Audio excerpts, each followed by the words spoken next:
everybody, welcome back to my channel. Today we're going to do a DIY Dollar Tree Christmas tag redo. This is a Hobby Lobby dupe, plus we're going to get a bonus craft. We're going to use this, basically this one with Santa Claus, one with Snowman. We're going to use some stencils, that's for the bonus craft, and we're going to use some of this headband if you can find it. If not, you could use check ribbon or whatever you want, and then of course we're going to need a Sharpie. I'm going to use the fat fake Sharpie from the Dollar Tree as well as a real Sharpie. We're also going to use a box cutter, some scraps and stuff. You'll see. But the first thing I want to do is to take off the ribbon that comes with this, and then right along the edge. So there's this raised piece of chipboard laying on top of this chipboard sign, and you're just going to use it to cut along the edge, and then snap it back, cut through the back, and then you can remove it. You can sand the edge if you want to. I did, but you know, that's up to you. It depends on how well you cut it. Now I'm going to use like a razor to remove this sticker, but I wanted to share this product with you. This is new at the Dollar Tree in the craft section. I found it in Texas, and it says it removes glue and residue. It is amazing. I first used the straight edge, and I used it on the non-sharp side to remove the bulk of the sticker, but whatever residue was left over came off so cool with that, I have to tell you. For those of us who don't have hair dryers or heat guns, just wanted to share that product with you. So again, we're going to also use a straight edge. What I've just decided to do was mark halfway between the bottom of the board and where the tags start to curve in. If you see here in the inspiration piece, the tag that they use is sort of shorter and squattier, but you could pick whichever one you want and do whatever size you want. But it did have just the words in sort of the square area. So what I did was I measured halfway down the square area. I drew the thick line. I used the big fat fake Sharpie. I used it a couple of times, and then I drew the thin line under it. And then in the remaining space, I made my letters 3 inches tall, and I measured it about 1/4 of an inch up from the center lines, and a quarter inch below the center lines. Now I left this in real time so that you guys could see how I am lettering and spacing the letters out. I know a lot of you ask me, and there is a way to do it without freehanding it. So what I've done is I've created the line that's going to be my bottom portion, where the line, just like when you were in elementary school and you use that, you know, little grid, the line with a little dash in the middle. We're going to draw a top line and a bottom line where we want our letters to go and to start and stop. And then we're going to box out the letters where we're going to place them. So if a letter was like an L or an I, you just draw a straight line. That's fine. If the letter is an S or like the B and it's going to curve, you want to block the right and the left side of it. I made them about 3/4 of an inch wide, but you do what works for you and your design, okay? And of course, if you have a Cricut or if you have a stencil that you want, you can do that as well. But so many people have asked me about lettering tutorials. I wanted to share it with you on here. Okay, so I've left about 1/4 of an inch between each letter. If it was an L, I would draw the line on the left and then make that space underneath it 3/4 of an inch, and then another 1/4 of an inch till the next letter. Now for the Y and the M, I used the 90-degree corner of this square, this metal square that we got at the Dollar Tree. But you don't have to do that if you don't want to. You can freehand it. You can draw whatever you want. This is supposed to feel like a Rae Dunn sort of inspired tag, so I'm kind of going with her letters. She doesn't put her halfway marks halfway. Basically, like the M will just be short up at the top, and the E, you know, the bottom half of the E is way bigger than the top half of the E and such. So just doing that. Now, I'm not perfect by any stretch of the imagination, and all the planning in the world, you could still mess it up. So you'll see me mess up and fix it in a minute. But then I just used that ruler again to draw all my straight lines with my Sharpie. And then basically I freehanded everything in pencil. And then you can, what I like about that is that you can change your mind, or you can change your design, or you can play with the lettering to see which you like best. and then before you make it permanent on your work. Okay. So I'm just, like I said, I'm just showing you this. So many people have asked me about how you do lettering. The more you practice, practice makes progress.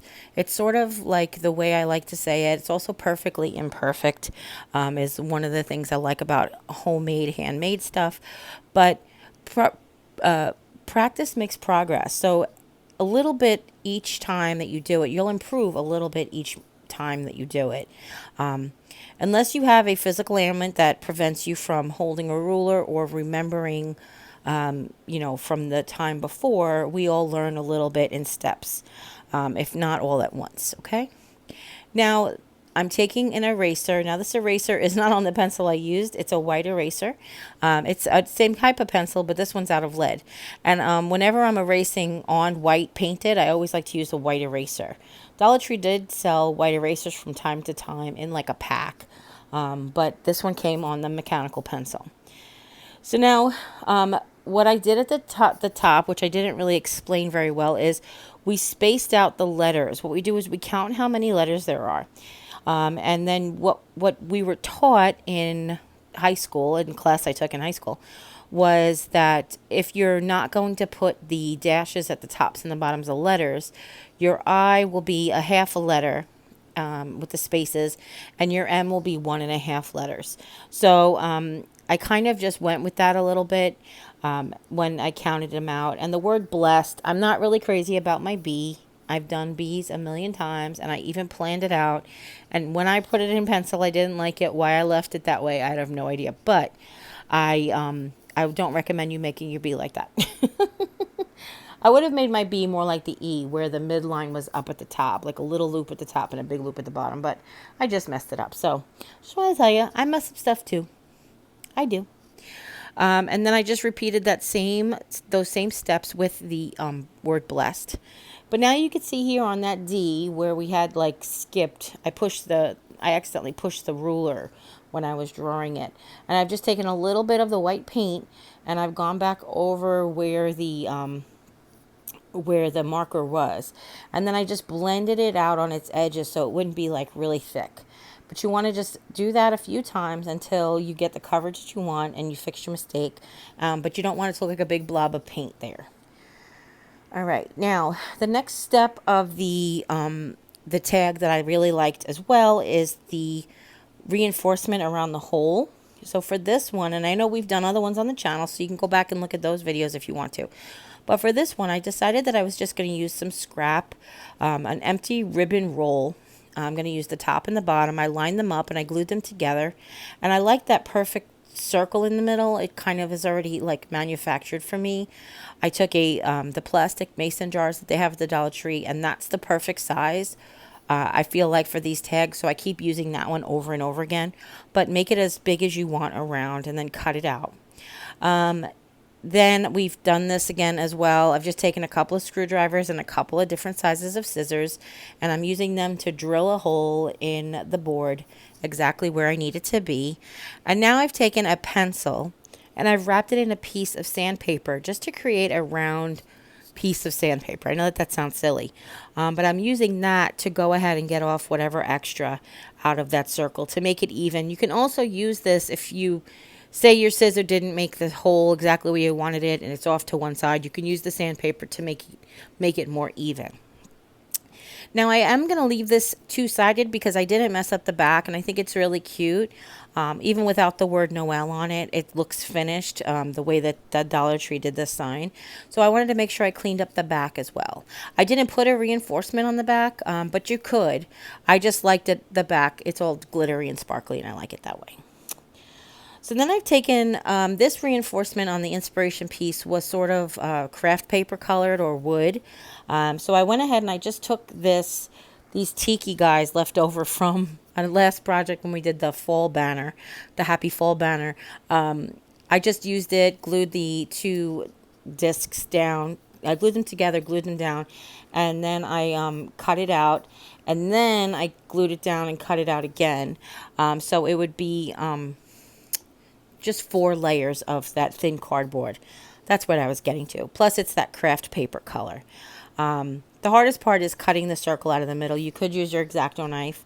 I will tell you, I'll get a lot of grief sometimes about what items that I use from, I should use a drill. I should do this. I actually have a hole punch. I mean, it was like $13, and I bought it for a craft back when I used to do scrapbooking. But I don't want to use that. For you guys, don't have a hole punch. So I don't mean a little hole punch. I mean like a big hole punch. So back in the day, I glued the reinforcement on there, cut a piece of that headband to make the ribbon, but you could use the ribbon, any ribbon that you want really, and then tied it off, and there it is. It's just that simple. You could protect it with some clear enamel if you want to, if you're going to plan on putting it outside or such. Now with the piece that's left over, this is just the back says Noel. So again, this could be reversible if you were careful with your painting. I was not careful with my painting, and I didn't care that it was reversible. But I painted it just ivory. Then I took some more of this headband, and I wanted to create a border around. So I'm using my glue gun on low temp. Somebody asked in the comments once before, why do you use hot and low temp? I like to use low temp when I'm using fabric so that the glue can't come through and burn me. And also I like to use low temp when you're moving quickly. If you need something to stay molten for a long time, use high temp. But otherwise, I just work on low temp most of the time. Okay.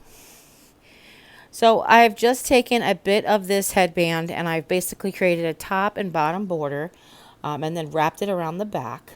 And then I created two side borders and wrapped them around the sides just to use up some of this headband, and it just makes it look pretty.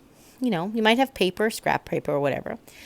I decided to make one that says like cocoa time, or it doesn't say cocoa time. It says the word time, and and I have the other set of stencils has a cute, really cute little hot cocoa cup there. And I just thought this would look really cute on the coffee bar when the winter comes, because it's just cocoa time. So what I've done is I've just taken my ultra fine Sharpie just to outline the little cup. And then I've overlaid the snowflake. And then I took a ultra fine red pen marker thing that they had at the Dollar Tree. And wherever it overlapped the cup, I just filled in the snowflake just to look like it was a pattern on the cup. I thought that was really cute. Then I took that matching green one and I colored in the handle and the saucer, and there it is. Of course, you could do it whatever color you want. You can do whatever design you want. I just wanted to show you that you don't have to throw away your scraps. So that's everything. Hope you guys really enjoyed this tutorial. If you do, give this video a thumbs up. If you have any questions at all, go ahead and leave them in the comments down below. Don't forget to share with friends and family, anybody you know might be interested in making either one of these projects. And if you haven't yet, click subscribe, and when you do, a little bell will pop up. When you ring that bell, YouTube will let you know whenever I upload a new video. And as always, you take care, God bless, and we'll see you next time. Bye!